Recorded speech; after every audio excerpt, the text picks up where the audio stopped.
Friends, good morning, welcome to my channel. आज passive voice में हम लोग प्रेजेंट परफेक्ट को पढ़ेंगे। आप सभी लोगों को पता है कि हम वॉइस का जो सीरीज चला रहे हैं, इसके पहले दो टेंस को हम लोग पढ़ चुके हैं।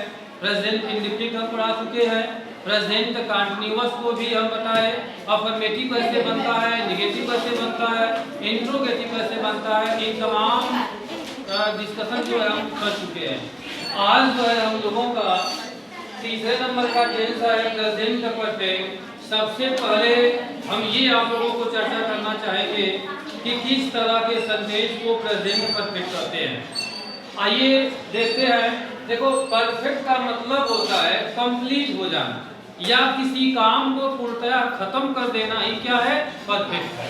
अब समझना है आप, जैसे हम कह रहे हैं कि राम घर जाता है, ये काम खत्म हो गया, ये काम खत्म नहीं है, अभी चल रहा है। राम घर जा रहा है, हम कहें कि राम घर जा चुका है, इसका मतलब क्या हुआ, काम हमारा खत्म हो गया। तो जिस समय में, जिस टेंस में हमारा टोटल काम खत्म हो जाता है, पूर्ण हो जाता है, उसी सेंटेंस को हम क्या कहते हैं, प्रेजेंट परफेक्ट कहते हैं। और इस सेंटेंस का हिंदी का जो पहचान होता है, जिस वाक्य के अंत में चुका है, चुकी है, चुके हैं आता है, वह सेंटेंस आपका होता है प्रेजेंट परफेक्ट होता है। एक और इसकी पहचान होती है, देखो वर्ब के अंत से यदि आ जाता है आ है, चाहे ई है, या सेंटेंस में आ जाता है ए है, तो वह भी सेंटेंस आपका प्रेजेंट परफेक्ट होता है। तो ये छोटा सा इंट्रोडक्शन हम आपको दिए। और एक चीज और भी हम बताएंगे कि देखो बच्चों, वॉइस बनाने के लिए हमको बहुत ज्यादा किसी चीज को जानना नहीं है, हमको केवल ये जानना है कि जो हमारा सेंटेंस आ रहा है उसके आने का स्ट्रक्चर क्या है, हमको वो देखना है, और हमको किस स्ट्रक्चर में जो है बदलना है, केवल 2-3 पॉइंट को हमको देखना है। तो ये हम देखेंगे। आइए देखते हैं प्रेजेंट परफेक्ट की सबसे पहली बात ये हम जानेंगे कि इस टेंस की एक्टिव वॉइस की सहायक क्रिया क्या होती है। तो आप यहाँ से देख सकते हो कि इस टेंस की एक्टिव वॉइस की सहायक क्रिया है और क्या है, है। और जब इसको चेंज किया जाता है किसमें, पैसिव वॉइस में, जब इसको चेंज किया जाता है तो ये सहायक क्रिया हैज बीन और हो जाता है क्या, है बीन। तो यहाँ जो है हम आपको एक ट्रिक बताना चाहेंगे, ध्यान से आप लोग समझेंगे कि हम क्या बोलने जा रहे हैं। देखो बच्चों, परफेक्ट कुल कितना होता है, 3 परफेक्ट होता है। टोटल टेंस की बात करें तो कुल टेंस मिला करके 12 टेंस होता है, सबको पता है। प्रेजेंट में 4 पार्ट होता है, पास्ट में 4 पार्ट होता है, फ्यूचर में 4 पार्ट होता है। ये सब मिला करके कुल कितना हो गया, 12 टेंस है। इन 12 टेंस में केवल 3 टेंस कितने होते हैं, परफेक्ट होते हैं। यानी 3 टेंस क्या है, परफेक्ट है। तो देखो, चाहे प्रेजेंट परफेक्ट हो या पास्ट परफेक्ट हो या फ्यूचर परफेक्ट हो, यदि परफेक्ट का कोई भी सेंटेंस आया वॉइस में चेंज करने के लिए, तो आप उसी के सहायक क्रिया में क्या लगा दोगे, बीन लगा दोगे, तो वह सहायक क्रिया बदल जाएगी किसकी, पैसिव वॉइस की। आप देख सकते हो कि इस सेंटेंस की एक्टिव वॉइस की सहायक क्रिया क्या है और है। हम इसी के सहायक क्रिया में जोड़ दिए क्या, बीन। तो जब बीन लग जाता है तो ये सहायक क्रिया हो जाती है किसकी, पैसिव वॉइस। और हम लोगों को केवल इतना ही पता करना था कि प्रेजेंट परफेक्ट जब पैसिव वॉइस में चेंज होगा तो उसकी पैसिव वॉइस की सहायक क्रिया क्या बनेगी। आप देख चुके हैं कि इसकी पैसिव वॉइस की सहायक क्रिया क्या है, हैज बीन और है बीन। अब हम इसका समझेंगे, इसका स्ट्रक्चर कैसे बनता है, किसका, प्रेजेंट परफेक्ट का। आइए देखते हैं कि जब इसका अफर्मेटिव सेंटेंस बनता है तो अफर्मेटिव सेंटेंस के बनाने का मॉडल देखिए। पहले यहाँ सब्जेक्ट होता है, इस टेंस की जो एक्टिव वॉइस की सहायक क्रिया हैज है, और वर्ब का जो है थर्ड फॉर्म होता है, ऑब्जेक्ट होता है, ये अदर होता है। तो आप समझ लीजिए कि ये स्ट्रक्चर जो है किसका है, प्रेजेंट परफेक्ट का है। इस स्ट्रक्चर पर कोई भी सेंटेंस आएगा तो वह हमेशा होगा कौन, प्रेजेंट परफेक्ट है। अब इसको हमको चेंज करना है किसमें, पैसिव वॉइस में ले जाकर के इसको बदलना है। तो आप सभी लोगों को पता है कि पैसिव वॉइस में बदलते हैं तो सब्जेक्ट और ऑब्जेक्ट को आपस में क्या करते हैं, बदल लेते हैं। तो इस ऑब्जेक्ट को जो है हम यहाँ पर ले आएंगे तो ये ऑब्जेक्ट हो जाएगा। ये ऑब्जेक्ट जैसे ही बाहर निकलेगा अपने पैसिव वॉइस की सहायक क्रिया को डिमांड करेगा। तो पैसिव वॉइस की सहायक क्रिया देखिए क्या है, हैज बीन है और क्या है, हैव बीन। तो हम यहाँ पर लिखेंगे किसको, हैज बीन हो गया, या यहाँ पर हो गया कौन, हैव बीन। अब यहाँ इन दोनों में से किसी एक को हम लगाते हैं, ये हमारा कौन बताएगा, ऑब्जेक्ट। ऑब्जेक्ट जैसा रहेगा, सिंगुलर यदि है तो आप हैज भी लगाना, और प्लूरल में यदि आता है तो आप क्या लगाएंगे, हैव भी। इसके बाद वर्ब का थर्ड फॉर्म होता है, फिर अदर होता है, बाई होता है, और बाई के बाद यहाँ पर सब्जेक्ट लगा देते हैं। ये सेंटेंस आपका बनकर के तैयार हो चुका है। देखो बच्चों, परफेक्ट में एक चीज और हमको इजी हो जाता है कि हर सेंटेंस में हमको वर्ब का थर्ड फॉर्म रखना पड़ता है। इसमें आपको रखना नहीं है, पहले से दिया रहेगा, क्योंकि परफेक्ट में देखिए वर्ब का थर्ड ही होता है। इसमें पैसिव वॉइस में हम बताए थे आप लोगों को कि वर्ब के बारे में हमको सोचना ही नहीं है। हमेशा जो भी वर्ब मिलेगा आप उसको थर्ड फॉर्म में करके रखेंगे। तो इसमें ऑलरेडी पहले से ही वर्ब का थर्ड फॉर्म होगा, तो ये हमको इजी हो जाता है, हमको थर्ड फॉर्म खोजना भी नहीं है। यदि जो रहता है उसी को ला करके यहाँ पर हम रख देते हैं, तो सेंटेंस जो है हम लोगों का बन जाता है। तो देखो, सबसे पहले एग्जाम्पल समझने से पहले हर लेक्चर में हम हर सेंटेंस का एक स्ट्रक्चर बनाते हैं, ताकि स्ट्रक्चर को देखो और उसको समझो। यदि उसकी समझ हमारे दिमाग में बैठ गया तो ये आजीवन फिक्स हो जाएगा और कभी कॉपी और कलम की जरूरत हमको नहीं पड़ेगा। आराम से आप देखते ही मौखिक बताना शुरू करोगे।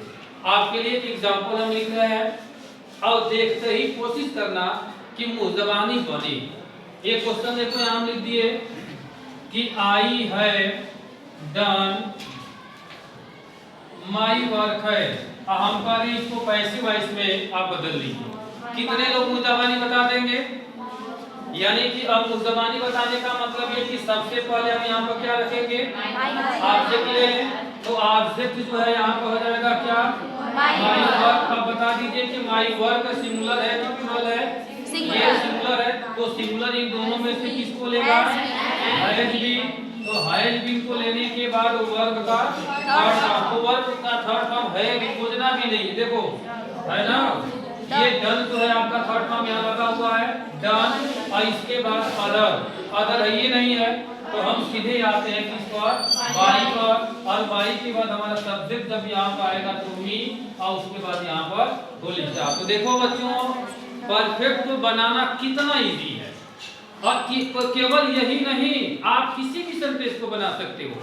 आप जो है तीसरा टेंस पढ़ रहे हो, आप प्रेजेंट को पढ़े, आप प्रेजेंट कंटीन्यूअस को आप पढ़ लिए हो, इंडेफिनिट को पढ़ लिए हो, प्रेजेंट परफेक्ट पढ़ ही रहे हो। इन तीनों में अंतर किस चीज का है, केवल उनके हेल्पिंग वर्ब का। जैसे ये जो हम फार्मूला यहाँ पर बनाए हैं, हम कह दें कि इस सेंटेंस को प्रेजेंट कंटीन्यूअस कर दो, तो आप क्या करोगे, केवल इसी के जगह पर, किसके जगह पर, हैज बीन और हैव बीन के जगह पर कंटीन्यूअस की सहायक क्रिया रख दोगे, तो वह फार्मूला किसका हो जाएगा, कंटीन्यूअस। तो इस तरह से हमको ये समझ में आ रहा है कि वॉइस में केवल हमको हेल्पिंग वर्ब याद रखना है। हमको केवल दो बात ध्यान देना है कि जो सेंटेंस आया है वह किस टेंस का है, अब वह टेंस ना जब पैसिव वॉइस में जाएगा तो उसकी सहायक क्रिया क्या होगी, केवल इतना ही हमको देखना है। एक्टिव वॉइस की सहायक क्रिया अलग और पैसिव वॉइस की सहायक क्रिया अलग, हमको यही जानना था। और आपको कुछ नहीं जानना है, आपको बाकी सब फार्मूला आपको बता देगा कि हमको क्या कहाँ रखना है। समझ वाली बात ना। तो यदि इसका अफर्मेटिव आएगा तो आप लोग बना लोगे ना, ऑब्जेक्ट बाहर कर लोगे और ऑब्जेक्ट के अनुसार जैसा सहायक क्रिया मांगेगा आप लगाएंगे। एक वचन यदि आता है तो आप हैज भी लगाएंगे, और बहुवचन आता है तो आप क्या लगाओगे, हैव बीन। इसके बाद वर्ब का थर्ड फॉर्म, फिर अदर, फिर बाई, और बाई के बाद फिर क्या करेंगे, ऑब्जेक्ट। इसके बाद अब हम चर्चा करते हैं निगेटिव सेंटेंस का।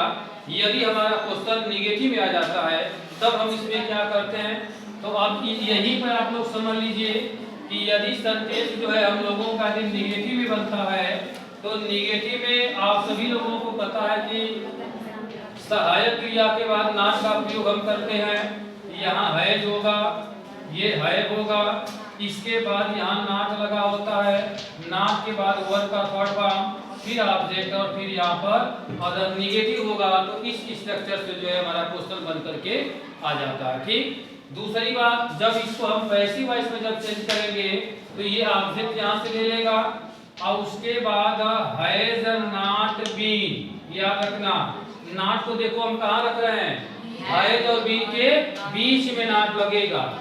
दूसरा सहायक क्रिया कौन था, हैव है, तो यहाँ लगेगा have not been plus verb का जो है थर्ड फॉर्म, फिर यहाँ अदर के बाद बाई और बाई के बाद जो यहाँ सब्जेक्ट, ऐसे करके इसको हम लोग लगाते हैं।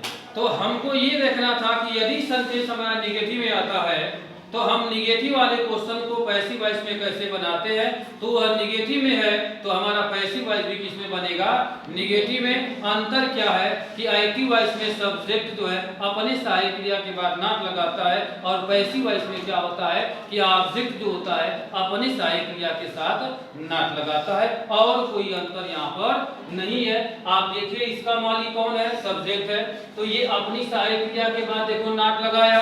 इसका मालिक देखिए कौन है, ऑब्जेक्ट है, ये ऑब्जेक्ट अपनी सहायक क्रिया के बाद नॉट लगाया। नॉट लगाते समय आपको ये ध्यान देना है कि ये नॉट कहाँ लगा है, हैज और बीन के बीच में। यदि हैव और बीन आता है तो इसके बीच में हम यहाँ लगा करके इसको हम लोग दे लेते हैं। समझ में आ गया ना।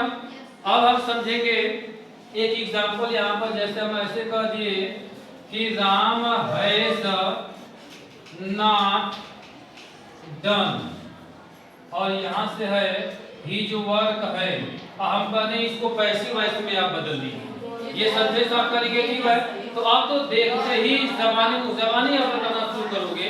तो इसमें ऑब्जेक्ट कौन है, ये बनेगा कि हिज वर्क, और उसके बाद हो जाएगा हैज नॉट, फिर यहाँ भी वर्क का थर्ड फॉर्म क्या है, डन, और डन के बाद क्या लगेगा, बाई, और बाई के बाद यहाँ पर राम। इस तरह से जो है सेंटेंस को बना करके हम लोग देते हैं। तो प्रेजेंट परफेक्ट में अफर्मेटिव को हम डिफाइन किए, निगेटिव कैसे बनता है, निगेटिव को हम जो डिफाइन किए, और निगेटिव में नॉट कहाँ लगाना था यही हमको बताना था। तो देखिए बीन से पहले और हैज के बाद, है ना, कि हैज बीन के बीच में और है बीन के बीच में जो है नॉट का प्रयोग किया जाता है, और कुछ अंतर इसमें नहीं है। यही वॉइस है।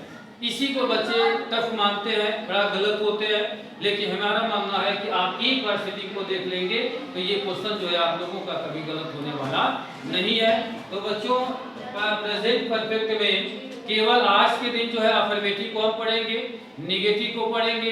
इंट्रोगेटिव वाला सेंटेंस आपको पता ही है कि जिन टेंसों की सहायक क्रियाएं जोड़े में होती है उनके इंट्रोगेटिव में थोड़ी सी समस्या होती है, तो उसको अलग ढंग से स्पेशल तरीके से आपको हम बनाएंगे ताकि आपको पढ़ते समय आपको अच्छी तरह से आनंद भी आए और उसका कॉन्सेप्ट जो है पूरा दिमाग में जो है आप लोगों के समझ में आए, ताकि क्वेश्चन कभी गलत आप लोगों का ना हो। तो आज की ये वीडियो यहीं तक रहेगी।